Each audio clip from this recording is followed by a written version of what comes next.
ጽጌረዳ አንድ ላይ ነው የምንሆነው። ምክንያቱም ለሰርጉ የሚያስፈልጉን አንዳንድ ነገሮችን ማድረግ ስላለብን ማለት ነው። እሺ የኔ ልጅ ምን ነው አንቺ የምትናገሪው ነገር የለም እንዴ? ዝም አልሽ እኮ። ያው እንግዲህ ፌብዬ እህትሽ ናት፣ እኔም እናትሽ ነኝ። ያው ሰርጉ ብርቅ ሆኖብን ነው ብቻችን እየወሰንን ያለ ነው።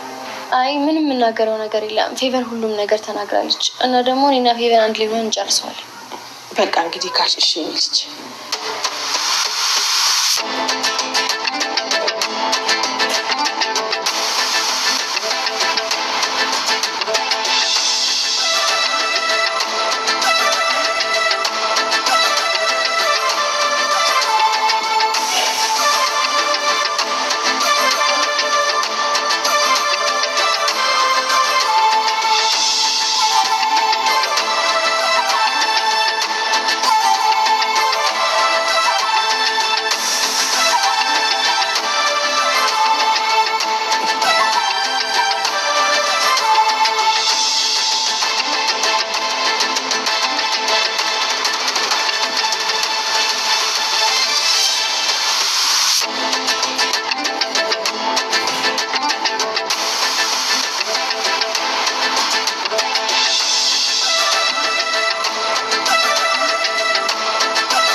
ነብዩም ጽጌረዳ ልታገባ እንደሆነ ሲሰማ ይህንም ደግሞ ጽጌረዳ ፍላጎቷ እንዳልሆነ ተረድቷል ማለት ነው። በዚህ መሀል ነብዩ ተጨንቆ እንግዲህ ከመኮንን ጋር ሆኖ መኮንን ግን የሚገርመው ነገር ሁሉንም ነገር ሚስጥር ያውቃል። ጽጌረዳ ያለ ፍላጎቷ ለማግባት እንደተዘጋጀች ያውቃለኝ። ነገር ግን ሁሉን ነገር ደብቆ ከፌቨን ጋር ሚስጥረኛ ሆኖ ነው ነብዩን እያስጨነቁት ያለ። ነብዩ ደግሞ ጽጌረዳን ልክ ያልሆነ ነገር ልትነግረው የፈለገችው ነገር እንዳለ እየገባው ነገር አለ። በዚህም መሀል እንግዲህ ነብዩ ተጨናንቋ ነኝ።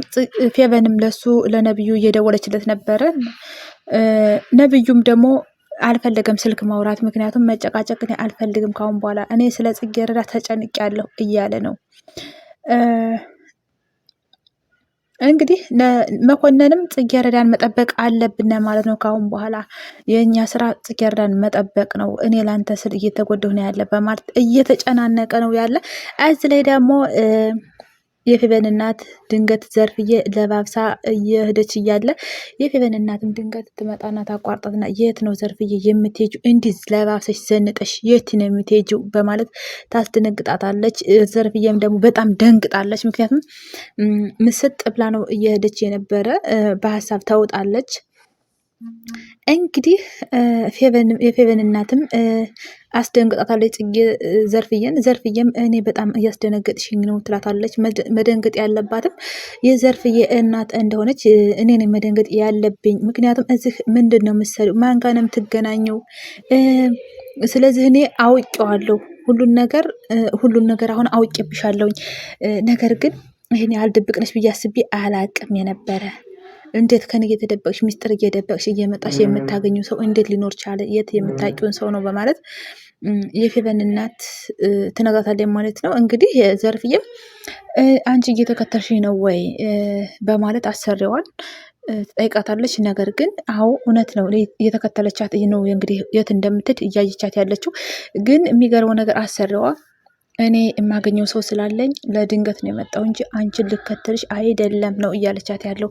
ፈጽሞ ከእውነት የራቀ ነገር ነው እየነከረቻት ያለው። ነገር ግን አንቺ ድብቅ ነሽ እያለች እየወቀሰቻት ነው። ይህን ግን ዘርፍዬም ቤት እንግባና ሁሉን ነገር እኔ አስረዳሻለሁ እነግርሻለሁ እያለቻት ነው። ግን እዚህ ላይ ውጭ ላይ መጨቃጨቅ የለብንም በማለት ይስማሙና የዘርፍ አሰሪዋም እንግዲህ ሁሉን አንድ ባንድ እንግዲህ ትነግርኛለሽ ነይ ቀጥይ ብላ ይዛት ትሄዳለች። ግን በጣም ነው የምታሳዝነው ዘርፍዬ ማለት ነው። እዚህ ላይ ደግሞ እንግዲህ እዚህ ላይ ደግሞ ሌላ ደግሞ ለመኮንን ትደውለትና ምን እንደሰማው ብነግርህ ትገረማለህ፣ ብዙ ነገር እየሰማው ነው ትለዋለች ማለት ነው። እሱም ሌላ ደግሞ ሁሉን ነገር ለመረጃ የምትሰጠው ለማን ነው? ለመኮንን ነው። ምን ተፈጠረ? ምንድን ነው የተፈጠረው ነገር? የሰማሽውን ተናገሪ ይላታል። እንግዲህ እሷም ደግሞ እዛ ቤት ውስጥ የነብዩ አባት ቤት ውስጥ እንግዲህ ብዙ በሚሊዮን የሚቆጠር ገንዘብ እንዳለና እሷና መኮንን የማያውቁት ሌላ ሚስጥር እንዳለም ትነግረዋለች ማለት ነው። እሷም እንግዲህ ይህንን ነገር ድንገት ስሰማ እኔም ደንግጫለሁ ነው እያለችው ያለው። እንግዲህ መኮንንም እንዴት እንዳወቀችና የምን ሚስጥር ነው እንዴት ልታውቂ ቻልሽ በማለት ይነግራታል ማለት ነው። እንግዲህ ሌላም እንግዲህ ጽጌረዳ እምትባለች ድንገት መኮንን ቤት እንደመጣች እና የጽጌረዳ እናት ድንገት እንደመጣች እና ሲያወሩ እንደሰማች ትነግረዋለች ማለት ነው። እንግዲህ ሁሉንም ነገር ከእሷ እንደሰማች መታም ደግሞ ስታወራ ሌላ በመደበቅ እንግዲህ ሁሉን ነገር አንድ ባንድ እንደሰማች ትነግረዋለች ማለት ነው። ይህ ምንድን ነው? የነቢዩን አባት ሚስጥር እንግዲህ አንድ ባንድ እንደምታውቅ ነው።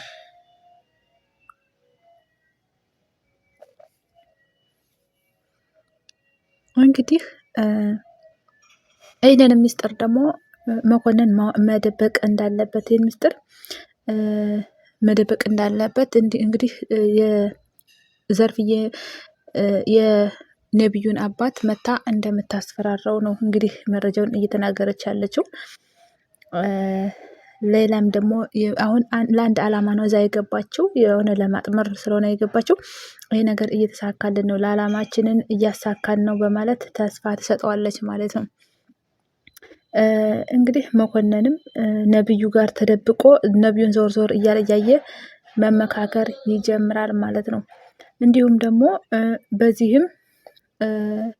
በዚህ ሁለት ሶስት ቀን የነቢዩን አባት ሌላም እንደምታጠምደውና እንዳለ የእሱን ሚስጥር የደበቀውን ንብረትም ሀብትም ሆነ ምንም ነገር አንድ ባንድ እንግዲህ እንደምታወጣጣው ነው እየነገረችው ያለ።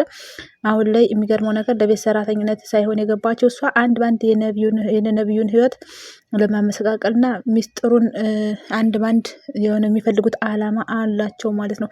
የሚገርመው ግን ምስኪን ነቢዩ በርቀት ሆኖ መኮንን በነፃነት እንዲያወራ የራሱ የግል ሚስጥር ስለመሰለው በነፃነት እንዲያወራ ትቶት ነበር። ግን እውነታው ሌላ ነው። መኮንን እሱን የሚያጠምድበት